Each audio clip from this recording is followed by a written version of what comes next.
បាទសួស្តីអ្នកទាំងអស់គ្នាថ្ងៃនេះខ្ញុំបាននាំរឿងនិទានខ្មោចមកមួយទៀតហើយតែមានចំណងជើងថាសំឡេងហៅក្រោមពន្លឺព្រះច័ន្ទ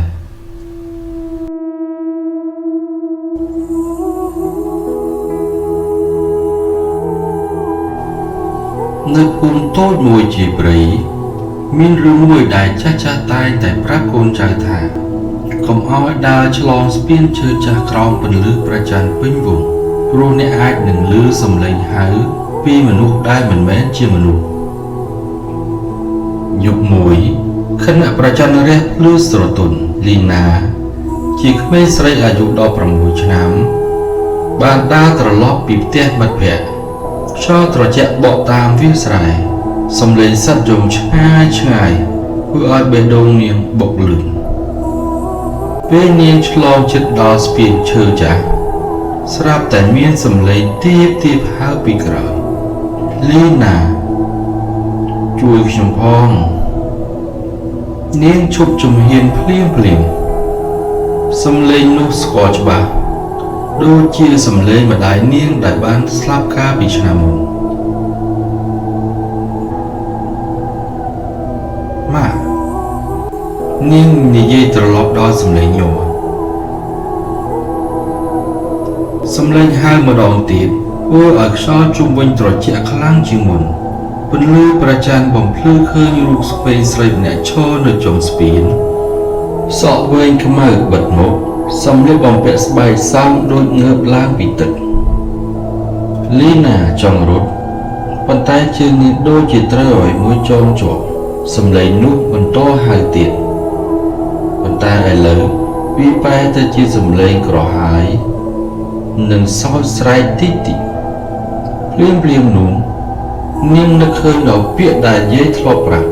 បើឮសំឡេងហៅក្រោមពន្លឺព្រះច័ន្ទកុំឆ្លើយតបកុំមើលត្រឡប់ក្រោយ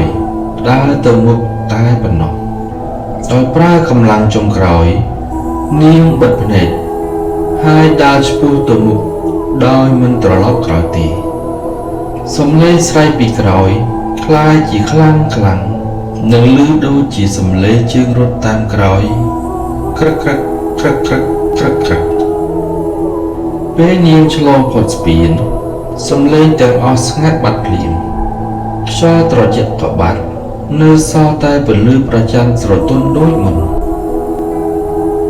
ថ្ងៃបន្ទាប់អ្នកភូមិរកឃើញស្នាមជើងតែមួយជួរនៅលើស្ពានមិនមែនពីរទេស្នាមជើងនោះចាប់ផ្ដើមពីកណ្ដាលស្ពានហើយបន្តទៅចុងម្ខាងដូចជាមាននរណាម្នាក់ឈររងចាំមកយូរហើយចាប់ពីថ្ងៃនោះមិនមាននរណាម្នាក់ហ៊ានឆ្លងស្ពានក្រោមពន្លឺព្រះច័ន្ទទៀតឡើយប៉ុន្តែអ្នកខ្លះនៅតែប្រាប់ថានៅយប់ព្រះច័ន្ទពេញវង្សអ្នកអាចឮសំឡេងទាបហើយឈ្មោះអ្នកពីក្រោយបន្ទាប់ពីយប់នោះលីណាគិតថារឿងបានបញ្ចប់ហើយប៉ុន្តែរាល់ពេលព្រះច័ន្ទចាប់ផ្ដើមរះពេញវង្សនាងតែមានអារម្មណ៍ដូចជាមាននរណាម្នាក់ឈរខាងក្រោយនាងមើលនាងដោយភ្នែកត្រជាក់មួយសប្តាហ៍ក្រោយមកក្មេងប្រុសម្នាក់នៅភូមិឈ្មោះតារាបានបាត់ខ្លួនមនុស្សចុងក្រោយដែលបានឃើញគាត់គឺឃើញដើរឆ្ពោះទៅស្ពានឈើនៅពេលយប់អ្នកភូមិនិយាយថាមុនគាត់បាត់ខ្លួនគាត់បានប្រាប់មិត្តភក្តិថាខ្ញុំឮសំឡេងម៉ាក់ហៅខ្ញុំក្រោមពន្លឺព្រះច័ន្ទបេះដូងលីណាបុកលឿននាងដឹងច្បាស់ថាសំឡេងនោះមិនមែនជាសំឡេងម្ដាយរបស់នាងទេវាជាអ្វីមួយដែលជួយចិត្តប្រើសំឡេងមនុស្សជាទីស្រឡាញ់ដើម្បីទាក់ទាញពួកគេទៅជិតស្ពាននោះយប់បន្ទាប់ព្រះច័ន្ទឡើងពេញវង្សម្ដងទៀតលីណាសម្រេចចិត្តទៅស្ពានម្ដងទៀតមិនមែនដើម្បីឆ្លើយតបសំឡេងនោះទេប៉ុន្តែដើម្បីដឹងការពិតខ្យល់ត្រជាក់ជាងមុនទឹកក្រោមស្ពានសូរឮដូចជាមនុស្សកំពុងដង្ហើមធ្ងន់ហើយបន្ទាប់មកលីណាមកនេះលើកនេះសំឡេងមិនលាក់បាំងទៀតទេ វាសោចស្រែកយឺតដូចជាមនុស្សជាប់នៅក្នុងទឹកយូរហើយលីណាមិនត្រឡប់ក្រោយនាងនិយាយខ្លាំងៗទៅរកហូតងងឹតអ្នកមិនមែនជាម៉ាក់ខ្ញុំទេបង្ហាញខ្លួនមកពន្លឺព្រះច័ន្ទភ្លឺឡើងខ្លាំងភ្លាមនៅកណ្ដាលស្ពានមានរូបស្រមោលខ្មៅមួយលេចឡើងពីទឹកសក់វែងសើមធ្លាក់បិទមុខភ្នែកវាខ្មៅជ្រៅគ្មានពន្លឺវានិយាយដោយសំឡេងជាច្រើនស្របគ្នាអ្នកដែលឆ្លើយតបនឹងទៅជាមួយខ្ញុំជារៀងរហូតភ្លាមនោះលីណាចងចាំអ្វីដែលជ័យបានផ្ដល់ឲ្យនាងខ្សែក្រវ៉ាត់តូចមានគ្រឿងអក្ខរាខ្មែរចាស់ដែលនិយាយថាវាជារបស់ការពារខ្លួន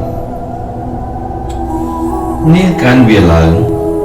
ហើយនិយាយឈ្មោះម្ដាយនាងដោយកម្លាំងចិត្តរឹងមាំខ្យល់ផ្លាស់ប្ដូរទិសសំឡេងស្រែករបស់អ្វីនោះខ្លាចជាខ្លាំងហើយរូបស្រមោលចាប់ផ្ដើមបែកបាត់ដូចជាផ្សែងក្រោមពន្លឺព្រះច័ន្ទទឹកក្រោមស្ពានក៏ស្ងប់ភ្លាមថ្ងៃបន្ទាប់អ្នកភូមិរកឃើញតារាអង្គុយសន្លប់នៅចុងស្ពានប៉ុន្តែគាត់នៅរស់គាត់និយាយតែប៉ុណ្ណោះថាវាហៅខ្ញុំតែមានពន្លឺមួយបង្ហាញផ្លូវឲ្យខ្ញុំត្រឡប់មកវិញចាប់ពីថ្ងៃនោះសំឡេងហៅក្រោមពន្លឺព្រះច័ន្ទមិនដែលឮទៀតឡើយប៉ុន្តែនៅរាត្រីស្ងាត់ខ្លាំងបើអ្នកឈរជិតទឹកហើយស្ដាប់ឲ្យហ្មត់ចត់អ្នកអាចឮសំឡេងទៀត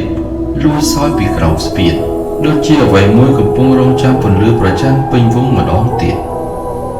ខែបានកន្លងផុតទៅភូមិតូចនោះហាក់ដូចជាស្ងប់ស្ងាត់វិញមនុស្សមិននិយាយអំពីស្ពានឈើចាស់ទៀតឡើយតារាក៏ត្រឡប់ទៅរស់នៅធម្មតាប៉ុន្តែក្នុងភ្នែកគាត់មានអ្វីមួយដែលគាត់មិនអាចពន្យល់បានលីណាគិតថាអ្វីបានបញ្ចប់ហើយរហូតដល់យប់មួយព្រះច័ន្ទពេញវងឡើងម្ដងទៀតយប់នោះស្ពានឈើត្រូវបានរុះរើដើម្បីកុំឲ្យមាននរណាម្នាក់ឆ្លងទៀតប៉ុន្តែទឹកនៅតែហូរហើយពន្លឺព្រះច័ន្ទនៅតែបំភ្លឺលើផ្ទៃទឹកដូចមុនលីណាដេកមិនលក់នៅពាក់កណ្ដាលអធ្រាត្រនាងឮសំឡេងមួយមិនមែនពីក្រៅផ្ទះទេប៉ុន្តែពីក្នុងកញ្ចក់បង្អួចលីណានាងបើកភ្នែកយឺតនៅលើកញ្ចក់មានស្នាមទឹកហូរចុះដូចជាមានដៃសើមប៉ះពីខាងក្រៅប៉ុន្តែពេលនាងខិតជិតមើលនាងឃើញអ្វីមួយនៅក្នុងការឆ្លុះកញ្ចក់មិនមែនជារូបនាងទេជារូបស្រីសក់វែងខ្មៅឈរពីក្រោយនាងក្នុងកញ្ចក់ប៉ុន្តែពេលលីណាត្រឡប់ក្រោយមិនមាននរណាម្នាក់ឈរនៅទីនោះឡើយសំឡេងនោះសោយទាបអ្នកគិតថាឈ្នះខ្ញុំហើយឬភ្លាមនោះលីណាយល់ការពិតមួយដែលគួរឲ្យខ្លាចជាងអ្វីទាំងអស់អ្វីដែលនៅក្រោមស្ពានมันអាចបាត់បង់បានទេវាមិនចង់បានរាងកាយនាងទេប៉ុន្តែអ្វីដែលគេចង់បានគឺសំឡេងរបស់នាងចាប់តាំងពីយប់នោះមកលីណាមិនអាចនិយាយបានទៀតឡើយគ្រូពេទ្យរកមូលហេតុមិនឃើញប៉ុន្តែរាល់ពេលប្រចាំពេញវងនៅជិតទន្លេដែលគ្មានស្ពានទៀតមានអ្នកឮសំឡេងស្រីក្មេងហើយឈ្មោះពួកគេក្រោមពន្លឺព្រះច័ន្ទសំឡេងនោះស្រដៀងលីណាខ្លាំងណាស់ហើយពេលមាននរណាម្នាក់ឆ្លើយតបសំឡេងនោះនឹងសោយជឿនពីលើផ្ទៃទឹករងចាំសំឡេងបន្ទាប់ដែលវានឹងយកទៅរក្សាទុកជាមួយវាជារៀងរហូត